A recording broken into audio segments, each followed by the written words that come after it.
Olá, sejam todos bem-vindos ao Bauru em Debate, uma parceria da TV Unesp e da TV Câmara, que abre um espaço privilegiado para discutirmos juntos os desafios de Bauru.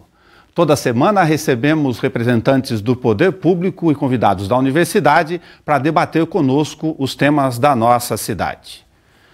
Hoje o nosso tema do programa é educação municipal.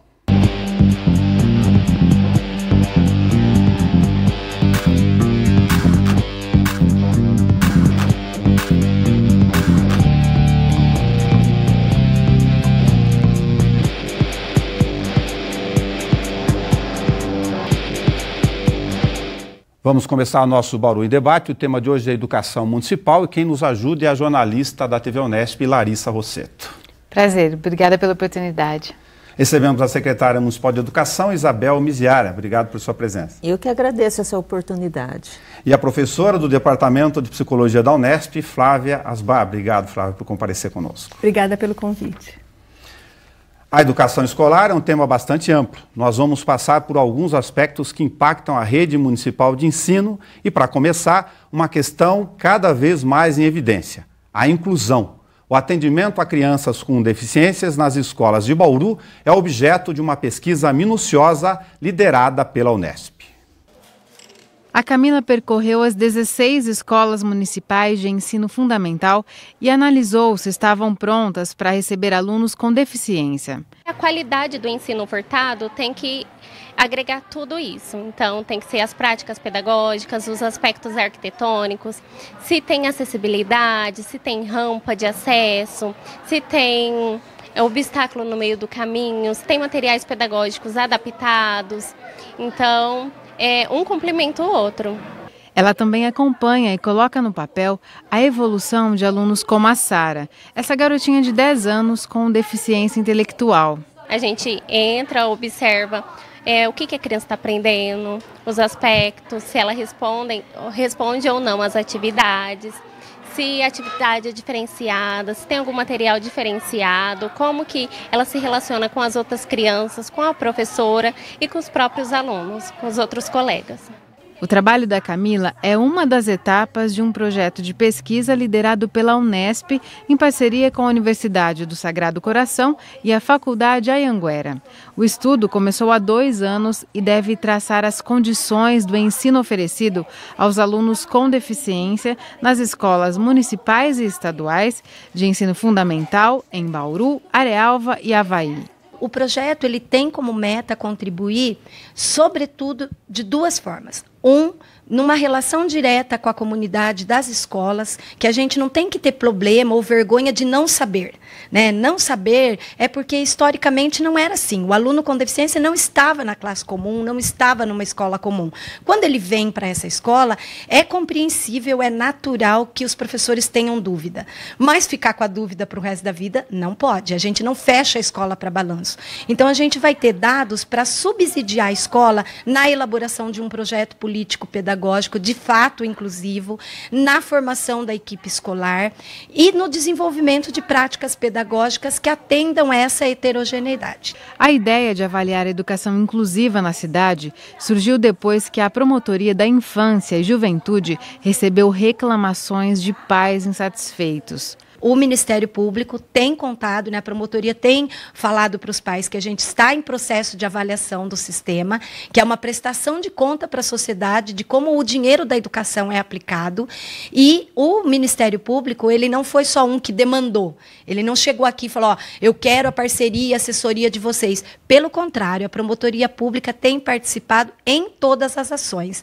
Outra frente de trabalho da pesquisa é a formação de professores que atuam nas salas de recursos, um ambiente de atendimento especializado feito no contraturno escolar a alunos com algum tipo de deficiência. São aulas, mas elas envolvem também reflexões sobre os casos, montagem de avaliações, como melhor avaliar esse aluno. Então, os professores trocam materiais, há essa interação, que é algo que eles estavam apontando a necessidade, por conta disso mesmo, de cada um estar atuando em uma escola. Para esta professora que trabalha com crianças autistas, o curso e a pesquisa são ferramentas importantes para a construção de uma escola onde todos aprendam. Nós temos uma estrutura que não foi modificada. A escola é a mesma. Eles estão dentro da escola e não foi mudado nada diante disso. Então o desafio é muito grande. A diretora de Educação Especial de Bauru vê a pesquisa como uma maneira de fortalecer o trabalho na rede municipal. É uma forma de análise, né, de verificação e avaliação do nosso trabalho. Então, o que está bom, né, o que está mais ou menos que pode ser melhorado, o que está ruim, né, que precisa ser mudado e o que não tem, que precisa ser implantado. Então, esse projeto, a gente acredita que ele veio mesmo para fortalecer, né, e aprimorar o trabalho da educação especial nas escolas municipais.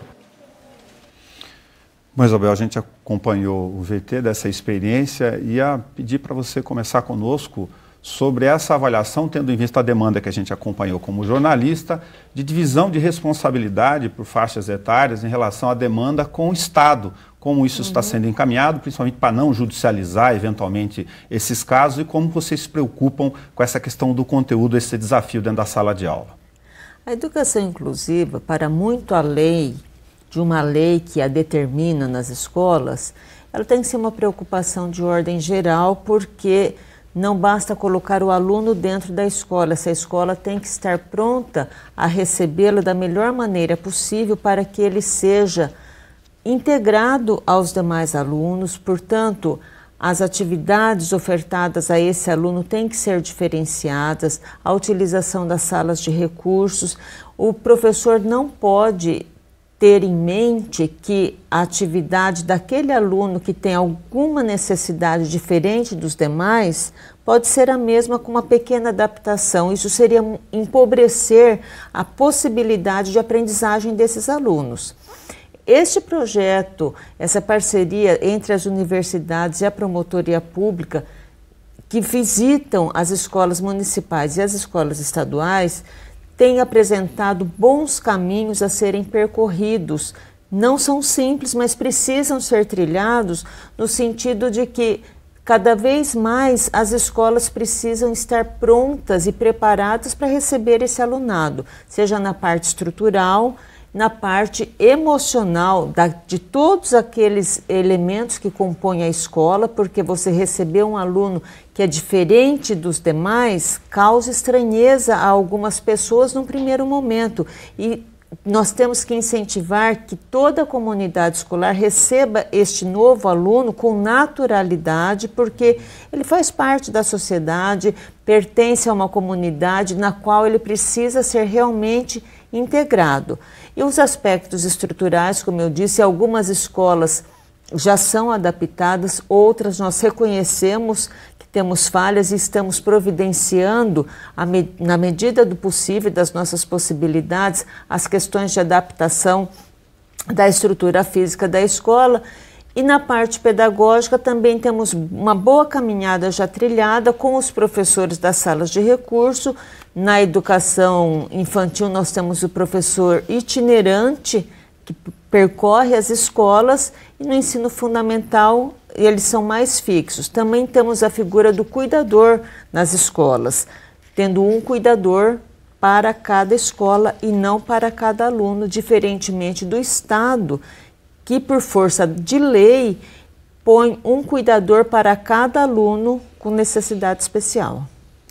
Em relação a essa polêmica recente, que o Nelson até citou, essa questão da judicialização, muitos pais procuram a justiça para conseguir uma vaga para o filho com algum tipo de deficiência e eles têm preferido a rede municipal em detrimento da rede estadual. Houve encontros, reuniões, o que foi pactuado entre esses diferentes entes, judiciário, rede estadual, rede municipal, para evitar essa sobrecarga aqui na rede?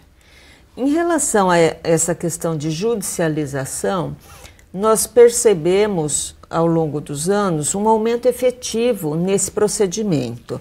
As famílias, e não estou de forma alguma criticando as famílias, porque eles estão procurando o que na visão deles é o melhor para os seus filhos, e eles estão cobertos de razão ao fazerem isso. Mas acontece que existe um paradigma que precisa ser mudado.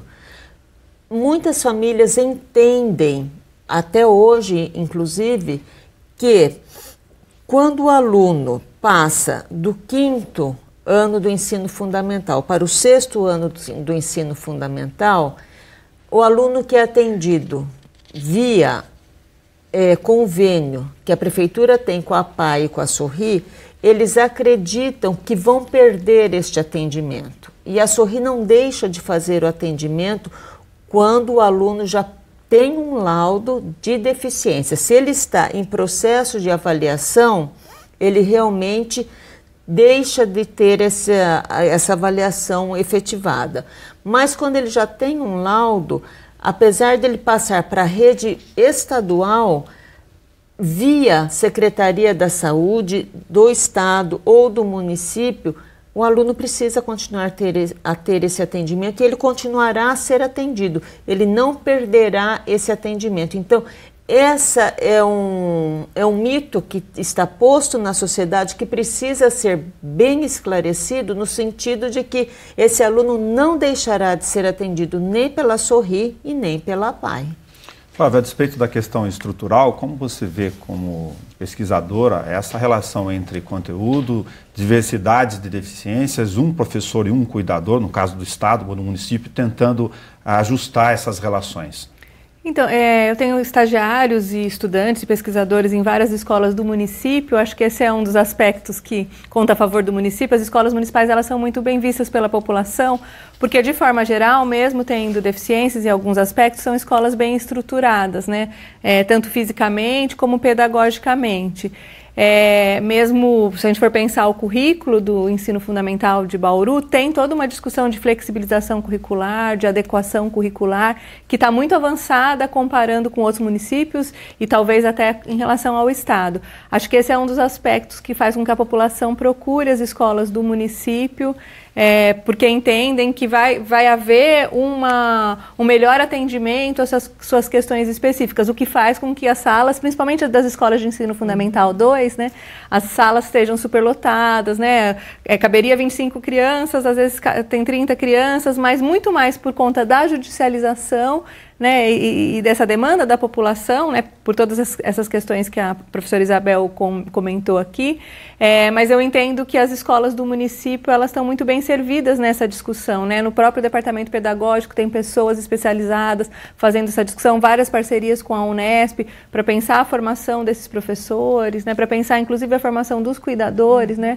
é um dos projetos que eu coordeno, a gente trabalha com formação de funcionários escolares para pensar a formação desse cuidador, não só do cuidador, mas dos outros servidores da escola, nessa perspectiva de entendê-los como educadores dentro da escola. A questão de formação do professor em relação ao tempo e essas adequações, você acha que dá para compatibilizar dentro da sala de aula? Eu acho que sim, é uma defesa que eu faço, né? Acho que a educação inclusiva é uma meta de todos nós, né? Não só em relação às crianças que apresentam alguma deficiência, mas na perspectiva da educação para todos. Obviamente que tem crianças com mais dificuldades, outras com menos dificuldades, mas é possível incluir as crianças com responsabilidade, né? Garantindo que elas tenham acesso ao conteúdo escolar de diversas maneiras, né? E por isso tem que ter a sala de recursos, tem que ter todos esses outros instrumentos, não só na sala de aula, mas fora da sala de aula. Obrigado a Flávia e a Isabel. Nesse nosso primeiro bloco aqui do Bauru em Debate, a gente vai fazer um pequeno intervalo e o nosso próximo bloco nós vamos conversar sobre déficit em creches. Até daqui a pouco.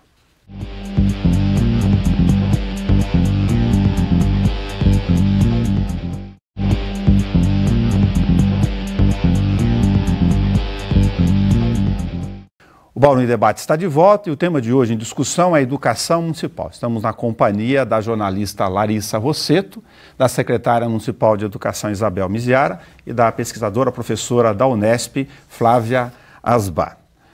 A falta de acesso à educação infantil tem repercussões profundas na formação das crianças. Estudos mostram que começa já nesta faixa etária a desigualdade de acesso à escolarização. A coordenadora de projetos da organização, Todos pela Educação, gravou um vídeo para a gente sobre esse tema. A gente vê que na creche o número de atendimento das crianças do quartil de renda mais rico da população é muito maior em relação ao atendimento das crianças do quartil de renda mais pobre.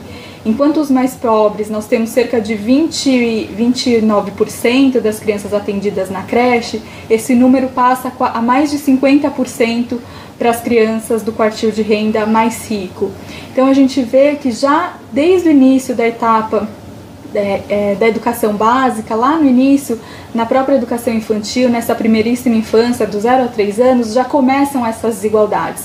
Por isso é importante pensar em políticas públicas para essa faixa etária, do 0 aos 3 anos, para que essas desigualdades não sejam reforçadas e replicadas nas demais etapas da educação básica. Então, essa etapa, já existem estudos, muitos estudos, que indicam a importância do desenvolvimento dessas crianças, porque é nessa fase da vida que as crianças fazem as maiores conexões, que se desenvolvem mais e melhor, tanto cognitivamente como as habilidades socioemocionais, as habilidades sociais. É nessa fase que existe o maior desenvolvimento das crianças, e isso pode gerar crianças e alunos com maior capacidade de aprendizagem, e isso melhorar, inclusive, as outras etapas, os problemas e dificuldades das outras etapas da educação básica. Então, a prioridade da educação infantil e de políticas voltadas ao desenvolvimento da primeira infância são fundamentais. Isabel, eu pedi para você comentar conosco dos seus dados se essa relação, que é nacional, relação à questão de renda e alunos na educação infantil, se da sua experiência reflete a mesma situação do país. Qual que é a nossa situação aqui? Infelizmente, é uma situação que nós temos no município também. Apesar de ser meta do governo, nenhuma criança fora da escola, nós ainda estamos enfrentando dificuldades para que todos os alunos da faixa etária de 4 meses a 3 anos estejam já frequentando as escolas, as EMEIs e as EMEIs da educação infantil. Apesar de termos 29 creches ou entidades conveniadas, nós ainda estamos com um déficit na casa dos 980 alunos. Então, nós temos esta preocupação de dar atendimento a essas crianças, porque, como bem foi posto pela reportagem que passou agora, nessa faixa etária, a criança está aberta para o mundo, ela está muito ricamente conectada com o mundo, precisando de estímulos para que ela possa se desenvolver da melhor maneira possível e fazer interações de amplo espectro. Quanto mais tempo ela passa sendo privada dessas conexões, dessa conectividade com os outros, com seus pares, mais tardiamente ela desenvolverá algumas habilidades. Então, nós temos esta preocupação de dar esse atendimento a essas crianças. Tanto é que nós estamos com a previsão da construção de 7 novas creches aqui em Bauru, conveniadas com o FNDE, que é o governo federal, e o FDE, que é o governo estadual. Todas essas obras já previstas passaram por processo de licitação, os contratos serão publicados para assinatura dos mesmos e início dessas obras, que propiciarão aí cerca de 1.000 vagas. Portanto, no panorama que estamos vivendo hoje, seria um equilíbrio entre essa demanda reprimida e a oferta dessas vagas. Só para não perder esse gancho do desenvolvimento, Flávia, a gente sabe que essencialmente os pais, quando procuram a creche, é porque eles precisam trabalhar, mas o acesso à creche é um direito da criança e não dos pais. Quais seriam os prejuízos para o desenvolvimento dessa criança que não consegue estar até os 3 anos, e a gente sabe que não é obrigatório, mas até os 3 anos não está na creche e também não é estimulada dentro de casa? A gente tem visto que hoje grande parte das crianças que não frequentam na escola ficam com a babá televisão, né? E daí isso acarreta um prejuízo muito grave na questão das interações, inclusive, né? Aprender a olhar no olho, aprender a falar, conversar, né? Os desenhos animados, eles não gesticulam. Então a gente tem visto algumas crianças que inclusive têm prejuízo no desenvolvimento da fala, da linguagem. Passam longos períodos em casa assistindo televisão ou em jogos eletrônicos, sem conversar com os outros, com características que muitas vezes se assemelham ao autismo. Não são crianças autistas, obviamente, mas crianças que interagem pouco e estão apartadas de ter acesso ao repertório cultural da humanidade, em termos de arte, de ciência, né?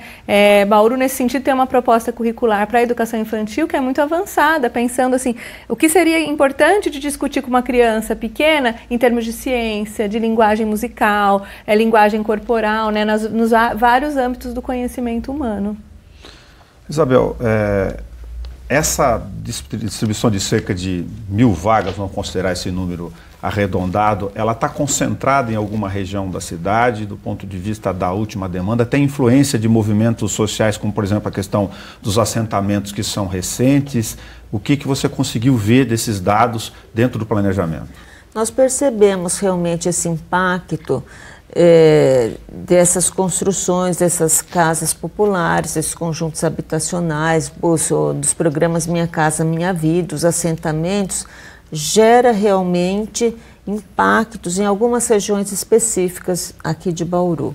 Então, se nós formos falar em termos de localização geográfica, nós temos lá na região onde está o Santa de Virgens, o Jaraguá, o Fortunato Rocha Lima, é a nossa população, região que mais precisa de creches lá dentro, né, de escolas de educação infantil, apesar de nós termos nesta região 5 escolas da rede municipal e 3 entidades conveniadas. Ainda assim é a região que mais necessita de vagas.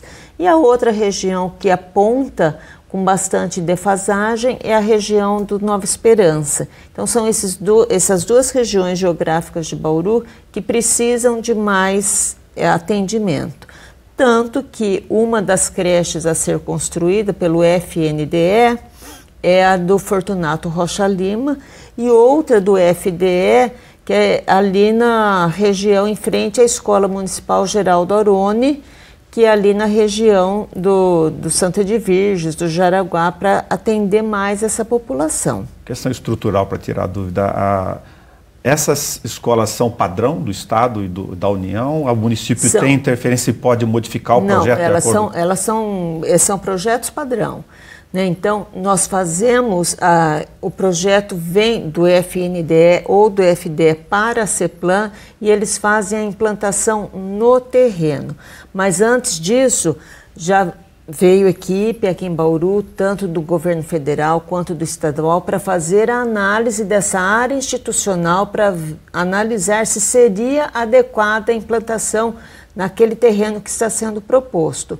E o projeto é padrão. Nós temos que seguir esse projeto com pequenas alterações por conta da implantação no terreno e são propostas de projetos que atendem as do FNDE 180 crianças e as do FDE 160 crianças.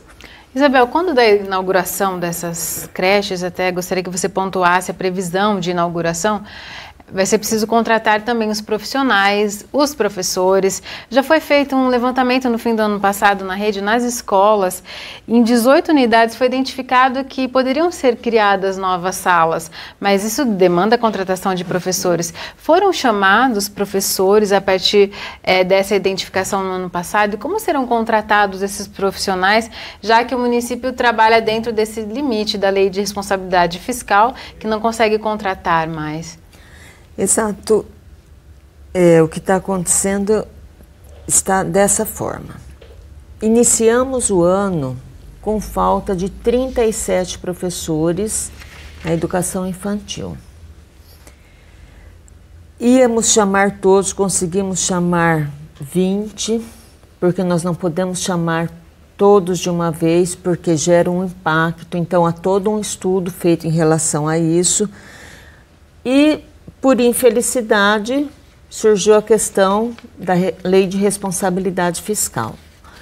E por consequência dessa lei, desse percentual, foi criado um decreto permitindo que a Secretaria da Saúde e a Secretaria da Educação fizesse reposição de profissionais que se aposentaram ou faleceram. Então, diante desse quadro, nós já conseguimos, ainda assim, chamar mais 20 professores, né? E estamos agora com a perspectiva de que o limite prudencial caia e aí nós poderemos fazer mais chamamentos de professores, nós precisamos de merendeiras, de servidores de apoio, de auxiliar de creche. Então nós já estamos assim com toda a documentação preparada. O limite prudencial realmente tendo uma queda, nós faremos esse chamamento, porque a escola Buritis, que tinha sido abandonada lá em 2016, a empresa está fazendo a entrega oficial dessa escola. Então nós teremos uma demanda ainda de fazer limpeza, um mobiliário, e temos uma previsão de que em agosto nós possamos dar início ao funcionamento da escola, gerando aí 180 vagas. Sabemos que precisamos pelo menos de 37 funcionários, servidores, professor, diretor, toda essa gama de pessoas para que a escola funcione plenamente. Então, vai ser coincidente, dentro de uma tramitação legal normal, caiu o limite prudencial, já está previsto esse chamamento para que a escola possa vir a funcionar. As outras creches que virão depois, elas vão demandar mais ou menos um prazo de construção de 1 ano e meio a 2. Então, até lá, nós acreditamos que nós já possamos fazer as contratações normalmente e, se preciso for, abriremos um novo processo seletivo, um novo concurso público para a contratação de professor, porque nós ainda temos professor em espera do último concurso ainda, e são esses que nós estamos chamando. Agradecer a Isabel da participação nesse segundo bloco. A gente tem a questão dos desafios de custeio, e vou pedir licença aqui para a gente fazer um pequeno intervalo e a gente volta para poder integrar um pouco mais esse assunto em relação a como a estrutura e o custeio podem sustentar o planejamento ao longo do tempo. Até logo mais.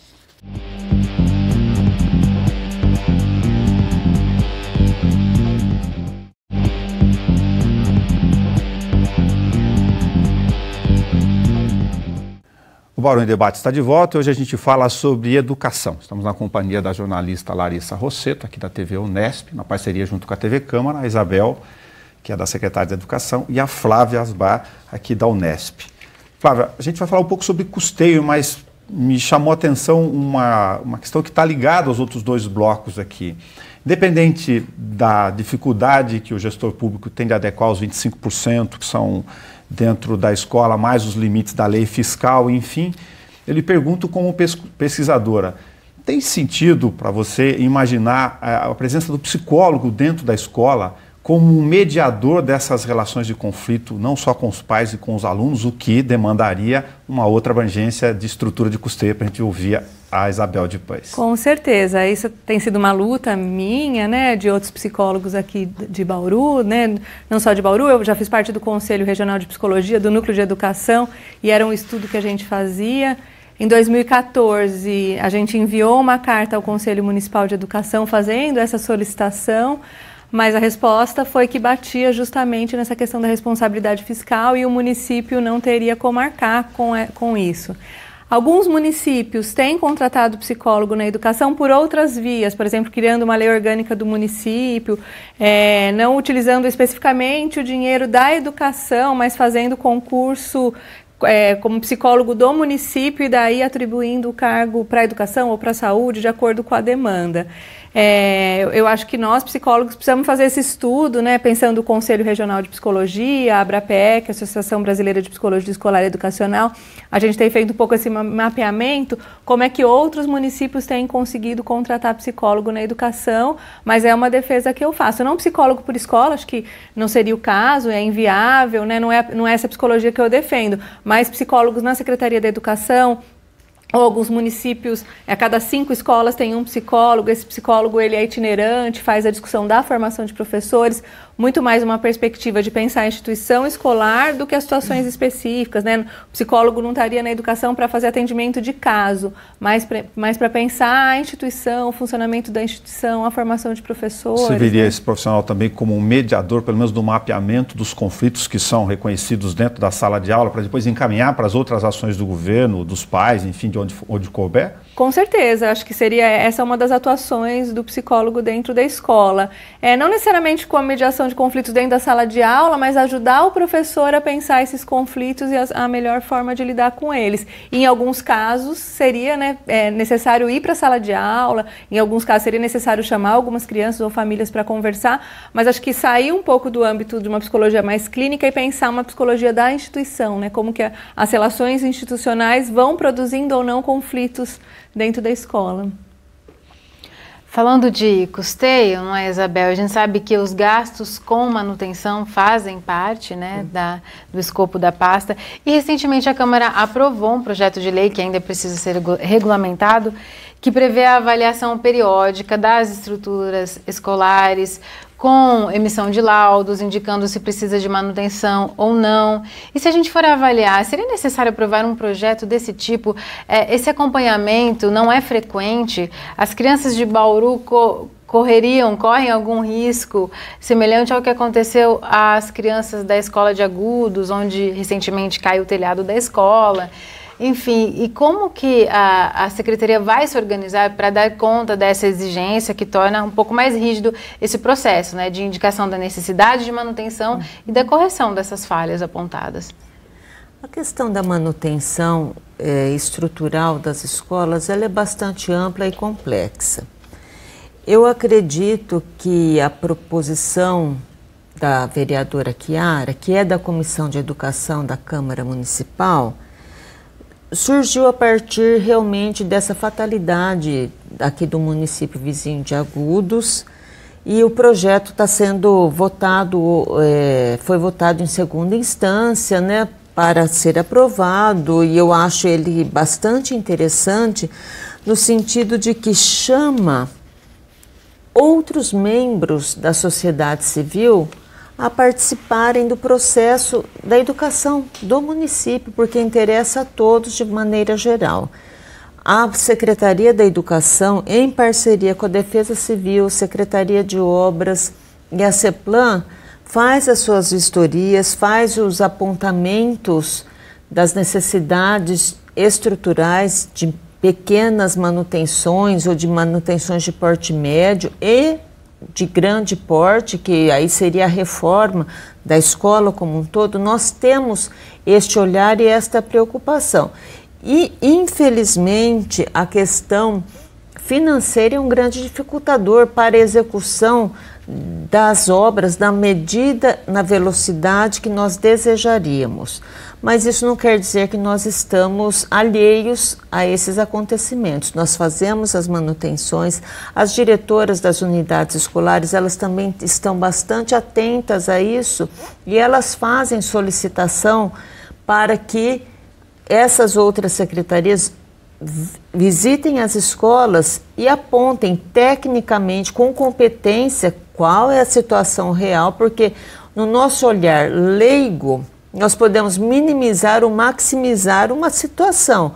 E o olhar técnico competente é que sabe dizer, isso pode esperar mais um pouco ou precisa ser corrigido imediatamente, e quando há essa indicação de que há um perigo eminente, nós tomamos as providências de forma mais rápida possível para que aquele problema seja sanado. Isabel, a relação entre o número de alunos, a demanda no tempo, levando-se em conta outros elementos, pensando um pouco em planejamento aqui, de número de unidades, número de alunos, a distribuição que você comentou no outro bloco, a queda da taxa de natalidade e o país que deve ficar em pouquíssimo tempo mais velho, no sentido de faixa etária. De que forma você vê isso dentro da rede atual, que tem um número gigantesco, por exemplo, de reformas dentro da situação que está posta neste momento? Essa questão do envelhecimento populacional é posto na país, para a comunidade em geral, é fruto de análise e merece ser levado em consideração quando se fala em planejamento a médio e a longo prazo. Na atualidade, nós estamos precisando realmente socorrer crianças da educação infantil, mas nós temos que ter em mente que a demanda vai diminuir e que crescerá a procura pelas escolas de ensino fundamental e de ensino médio. Atualmente, o ensino médio é de responsabilidade única e exclusiva do Estado e o ensino fundamental é compartilhado, Secretaria Municipal e Secretaria Estadual via Diretoria de Ensino Regional aqui em Bauru. Então, as propostas de reforma das escolas de ensino fundamental já estão prevendo ampliação. Eu preciso reformar, reestruturar fisicamente, mas eu também preciso ampliar essas escolas, mesmo que neste momento pareça preciosismo. Só vou, gasto de dinheiro de forma não planejada. Não, é planejado para o médio e longo prazo, porque essa demanda irá surgir. E aí eu vou ter aluno grande e escola feita para aluno pequeno. Então, nós temos que pensar que as nossas EMEFs, que são em número de 16, precisam ser reestruturadas e repensadas no sentido de que essa demanda, essa procura vai crescer e aí nós não poderemos incorrer no risco de deixar alunos fora da escola porque estaremos comprometendo o cumprimento da lei. Obrigado, a gente faz mais uma pequena pausa, a gente está falando sobre educação, Bauru em Debate, a parceria da TV Câmara com a TV Unesp. Voltamos em seguida, no próximo bloco a gente vai conversar um pouco sobre conteúdo escolar.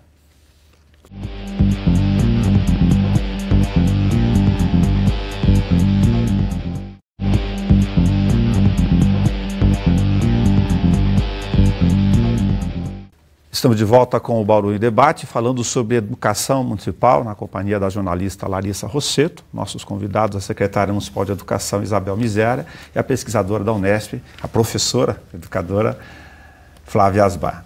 Eu vou começar com você, para falar um pouco sobre conteúdo. Como você vê, dentro das suas colegas, que eu sei que você permeia muito o contato desses conteúdos que estão em andamento dentro da universidade, das diferenças de faixas etárias que você comentou conosco lá no primeiro bloco, em relação aos chamados estímulos, multi-estímulos para cada uma das fases. A gente está falando de creche, mas principalmente até completar a primeira infância, se isso está bem resolvido do ponto de vista aqui da nossa realidade municipal. Eu acho que Bauru tem uma realidade privilegiada, né? A gente estava falando no intervalo, as escolas de educação infantil, as EMEIs, elas estão muito bem organizadas em termos de estrutura, de acesso a brinquedos mesmo. A gente entende que a atividade mais importante para a criança na educação infantil é o jogo protagonizado. Então, as escolas de Bauru, de forma geral, elas estão muito bem cuidadas em termos de acesso a livros, né, para essa faixa etária, brinquedos, parquinhos, né, algumas escolas melhor organizadas, outras menos. Acho que um desafio maior não é nem ter acesso a esses estímulos, mas cuidar da formação do nosso professor, da nossa professora, para trabalhar com isso, né? Recentemente eu orientei um mestrado sobre esse tema, sobre o jogo protagonizado, as implicações didáticas, né? A gente percebe que as professoras de Bauru, né, na hora do momento do jogo livre, elas cuidam das crianças, mas ainda sabem pouco fazer essa intervenção. Então a gente tem que aprender ainda a fazer essa intervenção na hora do brincar, pensando esses vários estímulos, né? Estímulos musicais, sonoros, audiovisuais, explorar as várias formas do brincar, pensando cada uma das faixas etárias, qual que seria um brincar adequado para uma criança pequena, de 2, 3 anos, uma criança de 4, 5 anos, já no final da educação infantil. A gente precisa ampliar o repertório, por exemplo, incluindo a contação de uma história clássica, para daí as crianças terem uma narrativa mais aprimorada para brincar. Então, acho que o nosso desafio maior na rede é pensar a formação das professoras. Acho que a rede de Bauru tem um professorado bem formado, muitos com graduação, mestrado, especialização, mas aprimorar, acho que a formação de professores nunca ela é suficiente, né? O próprio nome formação, né? O tempo inteiro a gente precisa trabalhar no sentido dessa formação de professores. Acho que esse é um desafio da rede, continuar trabalhando na formação continuada das professoras. Foi publicado recentemente, não é, Isabel, a Base Nacional Comum Curricular, que diz o que deve ser ensinado nas escolas brasileiras. Bauru já tem uma definição de 2 anos para cá do currículo da rede, tem o Plano Municipal de Educação, que até já é um pouco mais antigo até. Há divergências entre esses dois documentos? Essa base nacional, ela vai exigir adaptações no que está sendo ensinado aqui nas escolas de Bauru? Eu não vejo disparidade entre os documentos do âmbito do município e a base nacional. Eu, inclusive, acredito que o nosso plano municipal esteja além da base, no sentido de ter maior amplitude, já ter compreendido, quando foi elaborado, anos atrás, dessa necessidade de amplitude, de conversação entre as diferentes áreas de conhecimento, de não compartimentalizar o estudo, as ciências, que tudo é integrado, e como nós temos uma linha que visa a formação do sujeito como participante da história, né, criador da história, portanto ele tem que ser ativo, ele tem que ser crítico, ele tem que dar o seu contributo para a formação social, eu não enxergo como documentos que não sejam complementares, e não acredito em dificuldades para a implementação da base, que já vem sendo estudada no Departamento Pedagógico da Secretaria da Educação, para que durante o processo de formação continuada dos nossos professores, nós possamos reforçar o que já existe no nosso currículo, no nosso plano municipal, e esse entrelaçamento com a base nacional. Como disse a professora Flávia, a formação ela é continuada, ela não pode ser encerrada. Então, vários aspectos precisam ser sempre debatidos novamente e mais uma vez, porque a percepção do ser humano, à medida em que nós estudamos, o nosso olhar sobre o mundo se expande e a nossa compreensão sobre o mesmo tema se amplia. Então, essa amplitude precisa ser estimulada e compartilhada entre os pares para que a efetividade dentro da sala de aula aconteça e isso seja um processo desencadeador de formação de alunos que exerçam a sua cidadania. Flávia, qual é a sua opinião sobre o uso das novas tecnologias ou das tecnologias comuns que estão dentro de casa? Como mãe, você tem esse procedimento natural de acompanhamento dos seus próprios filhos, pensando dentro da unidade. Eu participei de uma audiência pública recente na Câmara e pais e professores mostrando aflição com os youtubers, por exemplo, fazendo um sistema de influência gigantesco sobre os alunos, apesar das tentativas de controle. Não sei se essa é a palavra-chave aí. Para mim, a tecnologia ela é meio, não é fim, né? Então a gente precisa pensar isso inclusive na escola. Acho que a escola ainda dialoga pouco com as tecnologias, né? Acho que a escola precisa avançar nessa discussão das tecnologias, mas sempre pensando a tecnologia como meio.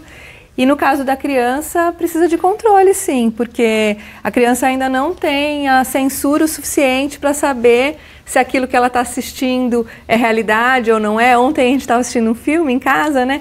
E minha filha, ela perguntava o tempo inteiro, mas isso é de verdade ou é de mentira? Ela tem 6 anos, né? Ela não tem clareza ainda de distinguir o que é de verdade, o que é de mentira, que o youtuber é um personagem ou não. Então, precisa de controle. Acho que, inclusive, a escola precisa discutir essas questões, né? Os youtubers, obviamente, que são uma influência, mas a gente não discute sobre isso na escola, né? A gente discute sobre uma série de coisas. O conteúdo de Bauru, o currículo de Bauru é um conteúdo rico, né? É um currículo rico de conteúdos, mas a gente acaba deixando de discutir os temas da atualidade. Então, por que não trazer esses temas para discutir na escola, inclusive para problematizar, né? As crianças, se elas não estão tendo clareza do que é realidade ou não, a gente precisa problematizar isso na escola. A escola é um espaço importante para a gente trazer as questões da atualidade, para a gente trazer esses dilemas, né? Uma das questões que aparece muito no Grêmio, né, um dos projetos que eu coordeno é em relação ao uso de celular, né? Existe uma lei estadual, municipal, que proíbe o uso dos celulares na escola e todo ano as crianças apresentam essa proposta. Vamos deixar que um dia se use o celular. As crianças precisam entender por que não pode usar ao invés de só proibir. Então, esses temas eles precisam ser urgentemente discutidos na escola, né? Tem momentos que poderiam ser usados o celular na escola? Talvez. Então a gente precisa problematizar isso com as crianças e com os adolescentes. E falando justamente desse projeto dos grêmios estudantis, é um projeto que a Flávia toca junto com a secretaria aqui na rede municipal. Quais são os impactos para a formação desses alunos? Porque ele tem uma preocupação em formar alunos críticos, participativos. O ano passado nós fizemos um evento na Unesp, quem coordenou o evento foi o Conselho Regional de Psicologia, sobre a participação das crianças e dos jovens na política. E veio uma aluna egressa do Grêmio e alguns alunos só meninas, né? Algumas alunas que estavam participando do Grêmio naquele ano. E elas que deram a palestra na Unesp, na Sala 1, que é uma sala grande, né? E foi incrível perceber o quanto que essas meninas, a participação no Grêmio muda a relação delas com o mundo em volta, né? Então, meninas de 12, 13, 14 anos falando sobre política, falando sobre empoderamento feminino, falando sobre a relação delas com a escola, falando sobre violência, vários temas que são temas da atualidade. Então é impressionante, a gente brinca, né, que participar do Grêmio tem alguns efeitos colaterais, né? Os efeitos colaterais são que as crianças aprendem a falar melhor, aprendem a escrever melhor, aprendem a questionar mais o adulto e as relações de autoridade no bom sentido, né? Aprendem a questionar o que está em volta delas, né? A gente brinca que são efeitos colaterais que acontecem no projeto, que inclusive eu acho que a gente precisa mapear mais isso, né? A gente percebe que algumas crianças que participam no Grêmio, uma das meninas que veio atualmente está numa escola de ensino médio no estado, e que não tinha Grêmio, e ela está criando o Grêmio nessa escola do estado. Então é impressionante, a gente precisava mapear um pouco mais essas transformações que acontecem com as crianças e adolescentes. Sobre essas transformações e dessa relação comunitária entre escola, bairro, enfim, a questão mais óbvia desse posicionamento. Você vê avanço do ponto de vista de aproximação dessa relação comunitária da unidade? O número de vandalismo, por exemplo, dentro das unidades por região ainda preocupa a Secretaria Municipal de Educação? Tem um outro caminho? Eu acredito que a proposição dos grêmios nas unidades escolares só tem aspectos positivos, porque você está formando jovens para que eles sejam agentes multiplicadores daquilo que se exerce dentro de um grêmio para a sua comunidade. A gente não percebe de forma rápida os efeitos positivos em grande escala, porque você tem que contaminar os outros jovens do seu bairro no sentimento de pertença daquela comunidade. Então, a escola é dele, foi feita para ele, uma escola não existe sem aluno, então a escola é para o aluno e é do aluno.